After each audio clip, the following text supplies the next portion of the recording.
चिड़ा अपनी पत्नी और बेटी के साथ रहता था। टूनी चिड़ा बहुत ही आलसी चिड़ा था, इसलिए टूनी को ही घर के काम के साथ साथ खेती बाड़ी का काम भी करना पड़ता था। उसने अपने खेत में तरबूज की बेल लगा रखी थी। तरबूज बेचकर जो पैसे आते, उससे वो घर का खर्च चलाया करती थी।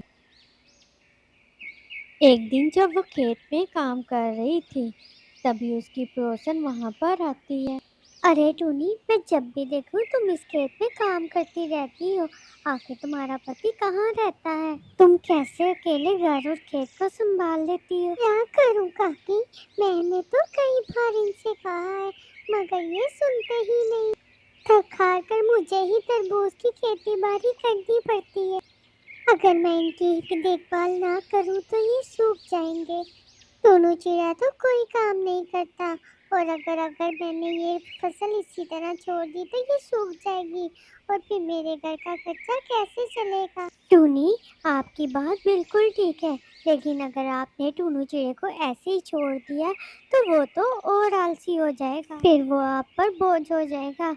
आप अभी से कुछ कर लो, वरना ये ना हो वो आप पर बोझ बन जाए। कुछ ऐसा करो जिससे वो खेती का काम संभाल ले, ताकि खेती का काम तो कम से कम हो जाए। कुछ समझ नहीं आ रहा कि मैं कैसे गुड़िया के पापा को सुधारूं। इस तरह कुछ दिन बीत जाते हैं। एक दिन टूनी चिड़िया की तबीयत कुछ ठीक नहीं थी। वो अपने आलसी पति को जगाती है। अजी सुनते हो? उठ जाओ, दोपहर होने को आई है, अभी तक नहीं उठे। जल्दी उठो, अब तो शाम भी होने वाली है। और कितना सोओगे? जाओ, जाकर तरबूज की फसल में पानी डालो। पानी के बगैर सारे तरबूज सूख जाएंगे, और अगर सारे तरबूज सूख गए तो घर का खर्च कैसे चलेगा? कई बार आपसे कहा है मुझे नींद से मत उठाया करो। अच्छा भला सोया था, इतनी सुकून की नींद। हर रोज तो खुद ही पानी डालती हो, आज क्या तकलीफ है? जाओ जाकर अपना काम करो और मुझे सोने दो। पापा, मामा की तबीयत नहीं ठीक, 2 दिनों से पेट में दर्द है। गुड़िया आप चुप कर दे, आज मैं देखती हूँ ये कैसे खेत पर नहीं जाते। अगर आप ना उठे तो मैं अपनी बेटी को लेकर मैके चली जाऊंगी। जाना है तो जाओ, लेकिन मेरी बेटी कहीं नहीं जाएगी। मेरी बेटी है वो। अच्छा, आपकी बेटी है वो, इसको मैंने पैदा किया है। अगर आपको अपनी बेटी की इतनी ही परवाह है तो तरबूज की फसल पर ध्यान दें।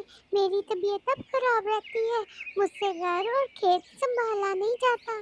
अच्छा अच्छा ठीक है, अगर आप कहती है तो मैं कल से खेत पर चला जाऊंगा।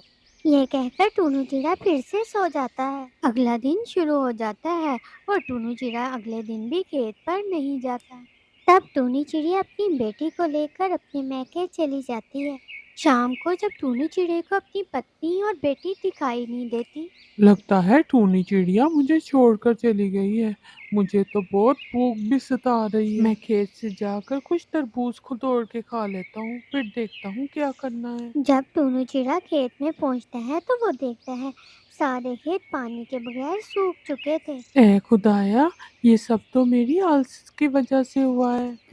टूनू चिड़ा नदी से पानी लाकर तरबूज के खेतों में डालता रहता है और अपनी आलस को छोड़कर तरबूज के खेत की देखभाल करने लगता है। कुछ ही दिनों में वो खेत हरा भरा हो जाता है और उन पर लाल लाल तरबूज नजर आने लगते हैं। वो अपने खेत में तरबूज लगे देखकर बहुत खुश होता है और उन्हें बाजार में बेच देता है, जिससे उसको बहुत सारे पैसे मिलते हैं। जब इस बात का पता उसे टूनी चिड़िया को लगता है तो वो अपने घर वापस लौट आती है। टूनी चिड़िया मुझे माफ कर दो, अब आपको कहीं जाने की जरूरत नहीं है।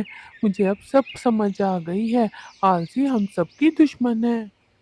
फिर वो दोनों पति पत्नी मिलकर तरबूज की देखभाल करने लगते हैं और वो तीनों हंसी खुशी जिंदगी गुजारने लग जाते हैं। दोस्तों, आपको ये कहानी कैसी लगी है कमेंट में ज़रूर बताइएगा। मज़ीद ऐसी कहानी के लिए चैनल को सब्सक्राइब कर दें।